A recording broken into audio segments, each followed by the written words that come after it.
Ew, what is good, my anime people? What is good, yo? Holy, I had a pretty bit of a man cry. Uh, wow. Yeah, let's talk about this Deca. Um, as someone who has seen quite a bit of shows, it was beyond obvious. I think I stated it pretty quickly in my other review video that I expected this man to go out there and fight. I expected him to go out there and put it all on the line. But man, did I not expect this weird outcome to be so uh like terrorizing to the overall storyline, quote unquote.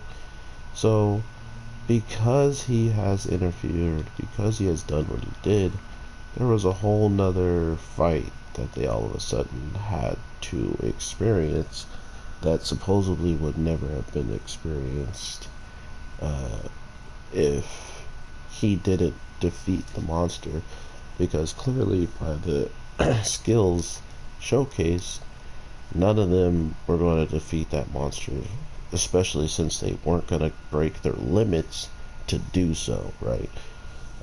Not most of them probably not even knowing that is a thing. Uh, but regardless, I did see myself wanting more of their uh, like straightforward uh,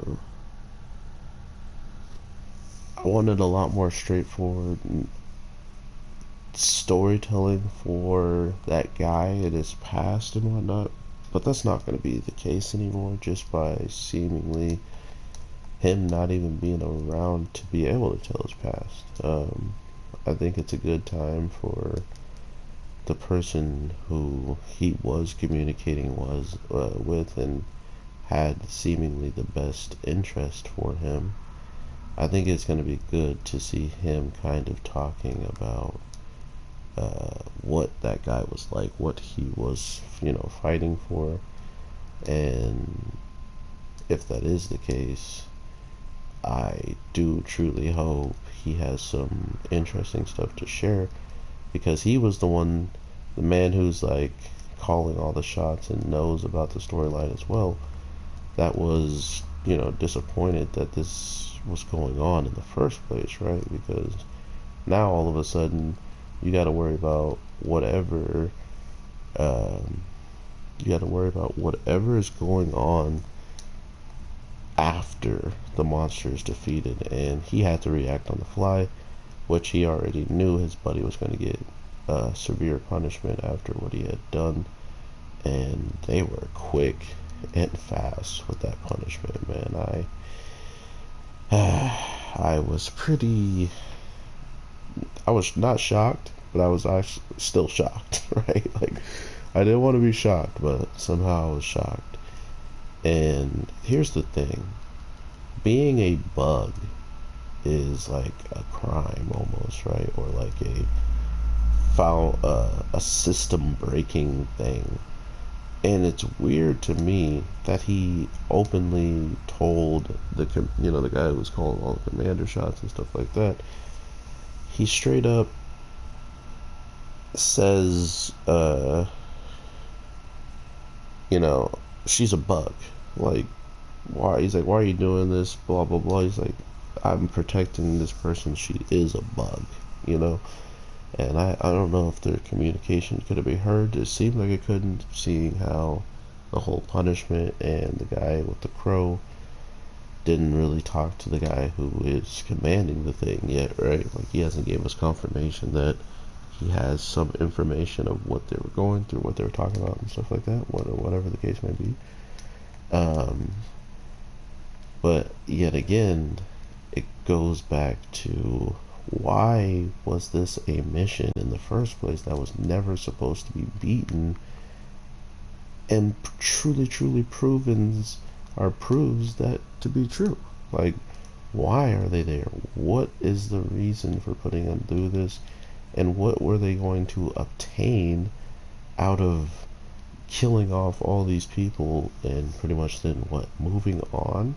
Because this giant boss monster that shows up in the end, showing up was not even supposed to happen, and then once it does actually happen, they handle it soundly, but it sounds like even they don't know where this storyline is going to head, and it sounded like they had a relatively figured out mode or like story progression they wanted to do, but now it's been thrown off, and that's the part that I don't understand. And of course I'm not supposed to, because the story didn't give it to us, but that's why it's good to me. That's why it's interesting. I can't believe they took one of my favorite characters out of the show already, but at the end of the day, I'm more invested than I even was when I first caught on to what I think was the second episode that really did it for me, because of finding out she was a bug and what that actually meant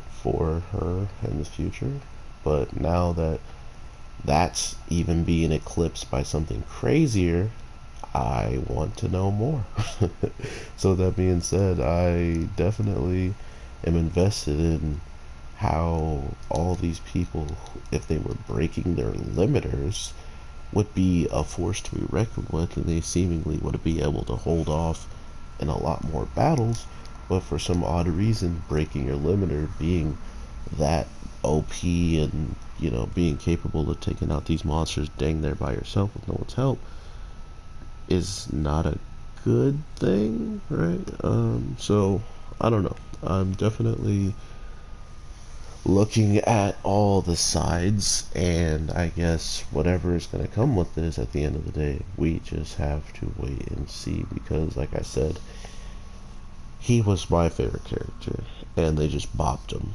And I like the main girl. Like, she is cool, she has heart, she has this ridiculous passion to get back in the fight when all the chips are against her, and she still pulled out a pretty cool move against a monster that supposedly S-Class wouldn't be able to fight. So it kind of already puts her on a class of her own if she really is pushed to a limit where she's angry. I didn't really care for the person she got worked up over that saved her, but at the end of the day, I only didn't like her because of the way she was treating the girl. But if you treat her better towards your dying point, I'll like you just as much as she likes you all of a sudden, right? you know, like that was rough, man. This was a rough episode, and I think it was necessary to kind of put the stakes on the line. Yes, our main character is a main character who probably won't die, but all of these amazing characters and some of the ones that weren't so amazing are not safe.